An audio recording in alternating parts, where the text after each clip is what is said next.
আগামী 12 তারিখ ঘিরে জামাতের ভয়াবহ পরিকল্পনা। জামাত ক্ষমতায়, শফিক প্রধানমন্ত্রী। মেনে না নিলে তারেক রহমানকে গ্রেপ্তার করা হবে। এরই মধ্যে 2 জন জিওসি, 40 জন ডিসি এবং 24 জন এসপি মানে পুলিশ সুপার তারা ম্যানেজ হয়ে গেছে। বিশ্বস্ত সূত্রের মাধ্যমে কিছু গুরুত্বপূর্ণ সেই ভয়াবহ তথ্যের একটি নীল নকশার আংশিক চিত্র আপনাদের মাঝে বন্ধুরা তুলে ধরছে, একদম বিশ্বস্ত সূত্রের মাধ্যমে পাওয়া। অভিযোগ করা হচ্ছে যে জামাত ইসলামী, আমি এদের ইসলাম বলতে আমার আমার আমার ভিতরে বাধে, এই কারণে এরা স্বাধীনতা বিরোধী জঙ্গি, নিকৃষ্টতম দল। তারা সীমান্তবর্তী বা ঝুলন্ত মার্জিনাল সুইং আসন রয়েছে এমন জেলাগুলোর 40 জন জেলা প্রশাসক এবং 24 জন পুলিশ সুপারকে বিপুল অঙ্কের ঘুষ দিয়েছে। ধারণা করা হচ্ছে অন্তত 43টি আসনে ফলাফল যে কোনো দিকে যেতে পারে এবং সেসব আসনকে লক্ষ্য করে জামাত কাজ করছে। দলটি আরো কিছু কৌশল অবলম্বন করছে, যেমন নারী ভোটারদের ভোটার আইডি কার্ড সংগ্রহ করা, যা পরে ব্যাপক হারে ভুয়া ভোট দেওয়ার কাজে ব্যবহার করা যেতে পারে। আরো অভিযোগ অনুযায়ী এমন সব এলাকা থেকে ভোটার স্থানান্তরের ব্যবস্থা করছে যেখানে তাদের সমর্থন সীমিত এবং সেসব আসনে পাঠাচ্ছে যেগুলো তারা শক্তি বাড়াতে বা বিএনপির উপর সামান্য হলেও এগিয়ে যেতে চায়। এছাড়া পরিকল্পনা রয়েছে যে ভোট গ্রহণ শুরুর সঙ্গে সঙ্গেই ভোরবেলায়, মানে যেদিন ভোট 12 তারিখের ওদিনে একেবারে ভোরবেলা থেকে বিপুল সংখ্যায় ভোট কেন্দ্রে লাইনে দাঁড়িয়ে দেরি সৃষ্টি করা হবে যাতে বিএনপির সমর্থকরা ভোট দিতে না পারেন। এরপর বিএনপি সমর্থিত এলাকায় ভোট দানে বাধা দিতে ব্যাপক সহিংসতা চালানো হবে।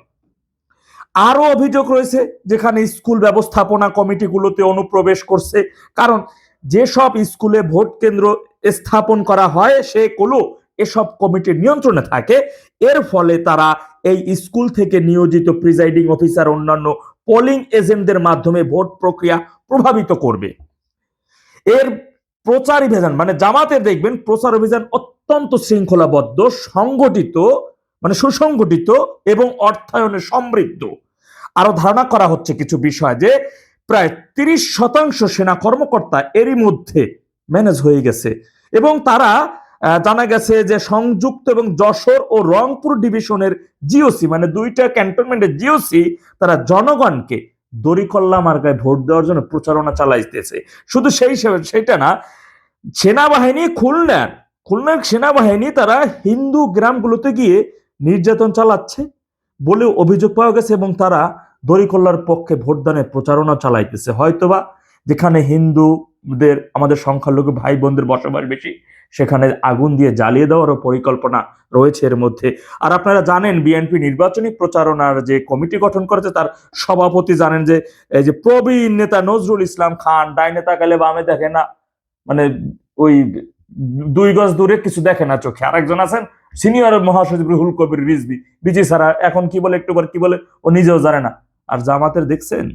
আর এইগুলা যদি এই 12 তারিখে মানে ওই সংসদ ডাকসু জাকসু সাকসু এইগুলো সংসদের মতো যদি না মাইনে নেয় তাহলে ওই দিনই গ্রেপ্তার হবে তারেক রহমান। ওই দিনই তারেক রহমান সহ অনেকেই মানে জেলের মধ্যে তো ধরেন, এর মধ্যে আওয়ামী লীগে ভরপুর রয়েছে, কিন্তু হাজার হাজার মানুষকে তারা হত্যা করবে যে কোনো মূল্যেই হোক না কেন, যে কোনো ভাবেই হোক না কেন ক্ষমতায় যেতে হবে। তার আগেই বলছে যে কোনো ভাবেই হোক ক্ষমতায় আমাদের যেতেই হবে। সোজা আঙ্গুলে ঘিনে উঠলে আঙ্গুল বাঁকা করতে হবে, মানে ক্ষমতায় যাওয়ার জন্য যে কাজ যত বড় নিকৃষ্ট তত বড় জঘন্য যা করতে হয় তার দামামা তারা বাজাবে। এরই মধ্যে শিবিরের শীর্ষ গুপ্ত আসিফ মাহমুদ সজীব ভুইয়া তিনি বলছেন তাদের সশস্ত্র জঙ্গি সংগঠনের সদস্যরাও সক্রিয়, যারা পুলিশ, সেনাবাহিনী, র্যাবের পোশাক পরে বিভিন্ন জায়গায় তাণ্ডব এবং নাশকতা চালাবে। আর জানেন তারা ঢাকা দখলের লক্ষ্য নিয়ে এরই মধ্যে দেশের বিভিন্ন জায়গা থেকে 20 লক্ষ ভোটারকে ট্রান্সফার করে ঢাকায় এনেছে। সুতরাং 12 তারিখে সংসদ নির্বাচন নয়, গৃহযুদ্ধের সূচনা। আর এইগুলো সবই হচ্ছে ডেভিল ইনুসকে সাথে নিয়ে, যে দেশে স্বাধীনতা বিরোধী এই নিকৃষ্টতম আবর্জনা মোনাফেকরা থাকে সেই দেশ ধ্বংসের জন্য দ্বিতীয় কোনো শয়তানের প্রয়োজন হয় না। এমনি সে দেশ শেষ হয়ে যাবে। এখন দেশের জনগণকে সিদ্ধান্ত নিতে হবে কি করবে তারা।